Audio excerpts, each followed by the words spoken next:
উনি কে? একটা মিথ্যা কেস করে কি কারো পাসপোর্ট ভিসা বাতিল করা যায়?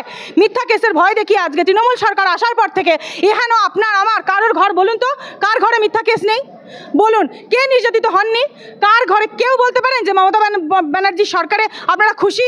কিছু সুবিধাবাদী স্টেটের লয়ার যারা ওই পয়সায় খায়, বা কিছু সুবিধাবাদী পুলিশ যারা ওই ঘুষের পয়সায় খায় এবং ওই টাকায় চলে, তারা ব্যতীত আপনারা কেউ বলতে পারবেন আপনাদের কারোর বাড়িতে মিথ্যা কেস নেই? তাই ডাক্তার ভাই বোনেদের তো ভয় পাওয়ার কোনো ব্যাপার নেই। তারা যথেষ্ট শিক্ষিত, তারা যথেষ্ট নিজেরা প্রবেশিকা, নিজেদের মেরিটে তারা আজকে ডাক্তার হয়েছে। তারা যদি ঘরে বসেও থাকে, কোনো সরকারের চাকরি তো তার দরকার নেই। সরকারের ডাক্তারদেরকে দরকার, সরকারের উকিলদেরকে দরকার। নিশ্চয়ই তারা নিজেদের মতন করে বসেও যদি তারা ঘরে থাকে, তাহলেও তাদের পেট চলবে না একটা ডাক্তার? এটা কি হতে পারে? এটা তো সম্ভব নয়।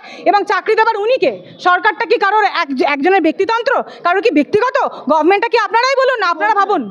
হ্যাঁ, মমতা বন্দ্যোপাধ্যায়ের বিরুদ্ধে এফআইআর হলো, দিল্লি পুলিশ কমিশনারেট এফআইআর করলেন। উনি একজন রাজ্যের মুখ্যমন্ত্রী হিসাবে, ল অ্যান্ড অর্ডারের পার্ট অ্যান্ড পার্সেল হিসাবে উনি এই রকম হিংসাত্মক মন্তব্য এবং বিদ্বেষমূলক মন্তব্য, যেটা আমাদের দেশের কনস্টিটিউশন, সংবিধান দ্বারা একেবারেই ভয়েড, সেই কাজটা উনি করতে পারেন কি করে? এতটা ইরেসপন্সিবল একজন মুখ্যমন্ত্রী হতে পারে কি করে? আমি হতাশ। গতকাল রাত্রি 11টার সময় আমার কাছে একটি মেসেজ আসে টিএমসি আইনজীবী সেলের আলিপুর কোর্টের একজন উকিল। আমি তাকে যথেষ্ট সম্মানের সঙ্গেই তার সাথে কথা বলি, কিন্তু তিনি আমাকে থ্রেট দেন যে আমাদের মমতা ব্যানার্জি মুখ্যমন্ত্রী দিদি কিন্তু বলেই দিয়েছেন যে এবার কিন্তু আমরা দেন মানে ফুঁস করবো, আমরা হুঁশিয়ারি দেব। মানে উনি আমাকে থ্রেট দিচ্ছেন, তোমরা মুখ বন্ধ করো, তোমরা যদি মুখ বন্ধ না করো, তোমরা যদি এই প্রতিবাদ মিছিল, ধর্ণা মিছিল, এগুলো তোমরা যদি যে যার মতন করে ধরুন করছে, সেটা নিরপেক্ষভাবে, পলিটিক্যাল পার্টি নিরপেক্ষভাবেও যে যার মতন, প্রতিটা সাধারণ মানুষ এগিয়ে এসছে, প্রতিটা মানুষ লড়ছে, উনি বারবার আমাকে এইটাই থ্রেট দিচ্ছেন যে তোমরা যদি মুখ বন্ধ না করো তাহলে আমরা কিন্তু দেখে নেব। একটু আগে আসার সময়, আমি কিছুক্ষণ আগে দিল্লি থেকে ফিরেছি, জাস্ট আমি রামকৃষ্ণপুর ঘাট দিয়ে ক্রস করছিলাম হাইকোর্টের উদ্দেশ্যে, আমাকে সিভিক ভলান্টিয়ার, জাস্ট নাও আমি টুইটও করেছি, কিছুক্ষণ আগের খবর বলছি, মেবি আধ ঘন্টা 40 মিনিট হবে, আমাকে থ্রেট দিচ্ছে রাস্তায় ঘাটে। এই রকমভাবে আমাদের উপর থ্রেট আসছে। কোনোভাবেই গুলি খাইয়েও, আমাদেরকে জ্বালিয়ে দিয়েও, আমাদেরকে পুড়িয়ে দিয়েও কিন্তু আমাদেরকে দমানো যাবে না, আমাদের মুখ কিন্তু বন্ধ করা যাবে না।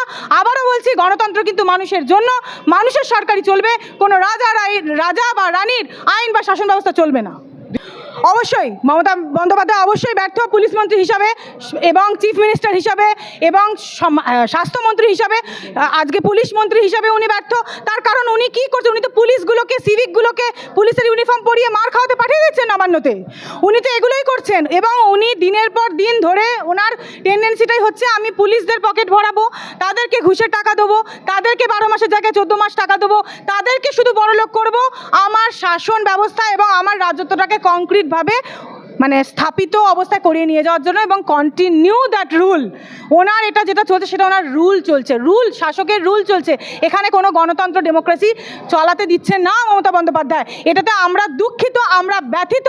আমরা বারবার নারী সমাজে গিয়ে এসেছি ওনার কাছে যে আপনি আমাদেরকে বাঁচান, কিন্তু উনি বাঁচানো তো দূরের কথা, উনি আমাদের প্রতিবাদ সুলভ, মানে পিসফুল যে প্রোটেস্ট আমরা করছি, সেই মুখ উনি আমাদের বন্ধ করে দিতে চাইছেন। বারবার উনি আমাদের মুখ বন্ধ করে দিতে চাইছেন।